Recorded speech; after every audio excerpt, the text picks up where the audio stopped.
አላችሁ? እስቲ ዘፈኑን ከመጀመር ሀገር ለሞተችባቸው የህሊና ጸሎት እናድርግ። መንግስት ኢትዮጵያ አልፈረሰችም እያለ ነው። ኢትዮጵያ ከዚህ በለጠ መፍረስ ምን አለ? መንግስት በራሱ አንደበት አዛውንቶች እሰበስባለሁ፣ አቅመ ደካሞች እሰበስባለሁ እያለ አይደለ?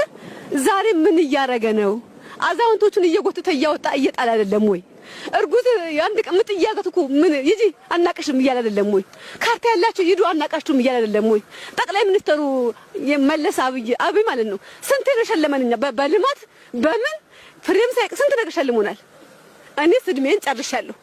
ህፃናቶች ትምህርት ቤት ሄደው እስከሚመለሱ ቤት ፈርሶባቸው ያልተገኙ ህፃናቶች አሉ። ቤት ካከራየ 15000 እና የ3 ወር እስራት ቅጣት ይቀጣል። ማን ያስጠጋንኛ? ወዴት እንጠጋ? እኔ አሁን ከፍቶች አሉኝ። ከፍቶችን የት ላርጋቸው?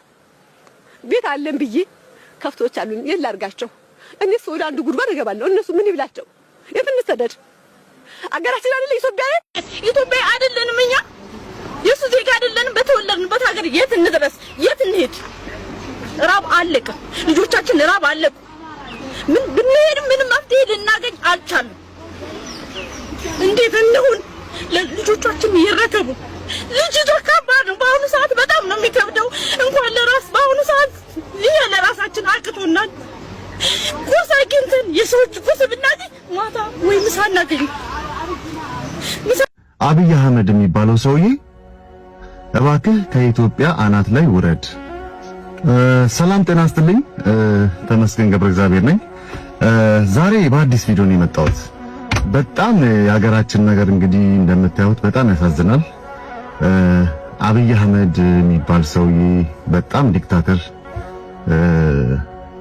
በእውነት ነው የምነግራችሁ። ያው ተሙ ፖለቲካ አያምርብህም እንዳትሉኝ፣ ይሄ ፖለቲካ አይደለም። ፖለቲካ ሳይሆን በቃ ይሄ ምንድነው የሚባለው የሰው ልጅ የመጨረሻ ደረጃ ላይ ሲደርስ ማለት ነው። እኔ ቪክቲም በጣም ቪክቲም ነኝ፣ ተጎድቻለሁ ምናምን በዚህ መንግስት። ግን አሁን ደግሞ እየሆነ ያለው ነገር በጣም ፈር የለቀቀ ሆነ ማለት ነው። የአንድ ሰው ብቻ ሀገር ሆነ። እኔ በእውነት ነው የምነግራችሁ፣ እንዴት እንዳያችሁት አላውቅም።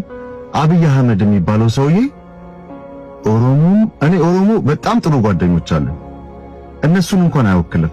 እና እባክህ ከኢትዮጵያ አናት ላይ ውረድ የሚለውን መልእክት መናገር ፈልጌ ነው። ኢትዮጵያ አንድ አይነት የምትሆንበት አካሄድ አብቅቷል።